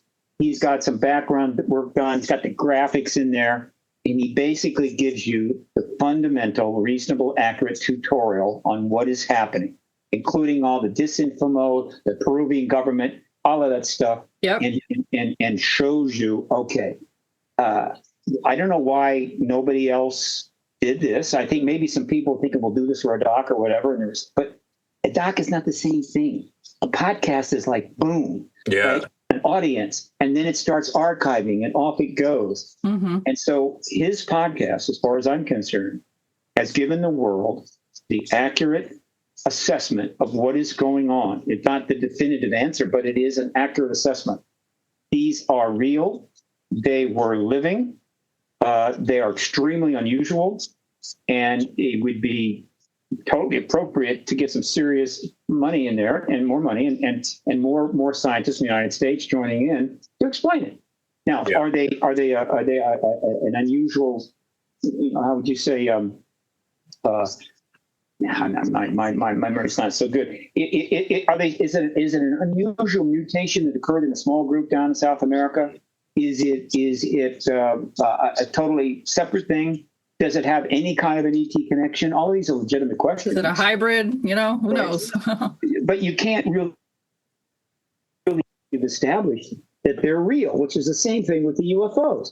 For most of the last 80 years, people were trying to just get people convinced they were real. And it wasn't just which of course is ridiculous, right? But if you can't if people are not willing to go, where is it real or not, then ability to really address it is incredibly hampered. So now it is clearly real. And we owe that to Jesse and his team. And now we're going to get some, I think, progress there. And we may actually learn something that'll be substantive. And that is the way it should be. And what we haven't had yet, though we've had some attempts at it, we haven't had the Jesse Michaels of the UAP issue, right? In the sense where somebody steps in, does that complete definitive thing, puts it all out, everybody's going great. The closest thing we've come to that, and we've had plenty of docs, but this issue is bigger than just some mummies, you know, in a cave in America. The closest thing we've had is probably the Grush testimony, that particular hearing, that really kind of took it to a place where you had to really step back and go, whoa. Yeah. But that's still not the same level. So I'm dying to find out more about the mummies. I'm great. It's happy to see that Jaime Maussan is basically being vindicated here, because Jaime has had a very complex past. Absolutely. Subject matter. Okay. Yeah, you could say that again. Comes with territory, right? Yep. And he's, you know, he's taken a lot of hits. I think this will be kind of cool. I think he's really got one here, and nice. That's nice. And I have a couple of colleagues that are working on a doc, so that's going to help him. Let's, you know, if we could just get out of the disinformation, confusion, undermining business, the ridicule and the crap, then some sort of a special interest background, whether it be a government or corporate or whatever, just get out of that and just get the truth and proceed. Life with everybody would be so much easier. It would. It would. I thoroughly enjoyed this conversation, because not only did we talk about all the things that I wanted to talk about, but it also came full circle. So I really appreciate this conversation, Steve. It's been enlightening. Absolutely. And we appreciate your time. Yeah, for sure. It's been a pleasure. Yeah. And the next one, I will give you my standard high level background. This is my Saturday background. Okay. We dig the Saturday vibes. It's all good. It's all good. Anytime, folks. You get a last minute cancellation, I'm your man. Call me up. Odds are good. Oh, you're sweet. Absolutely. You're sweet. Yeah, we'll definitely do that. Remember you said that, because I'm gonna probably call you again. Hey, Steve, remember? This is what I do. I have no life. So this is your life. This is my life. This is your life. Somebody calls me up. Podcast. Yes. Oh, yes. All right, I'll send another reminder. Yeah, there's the connection again. See, synchronicity. Yeah, absolutely. Right. All righty. Wait, hang on. We close our show a certain way, and I would like to introduce you to join us. If you're open to it, cool. If not, that's fine. We do a 3-piece closer, and I'll show it to you really fast. It's much love, peace, and namaste. Are you willing to join? Of course I'm willing. All righty, here we go. Okay. Or actually, I'm forgetting to do the like and subscribe thing. Let me do that real quick first. For our audience that's sticking around, please do us a favor and smash that like button, click subscribe, ring our little notification bell, drop a lovely comment down below, and share this video with your family and friends to help us spread the good word. All right, let's do it. You guys ready? Yep. Much love. There you go. Peace. Peace. And namaste.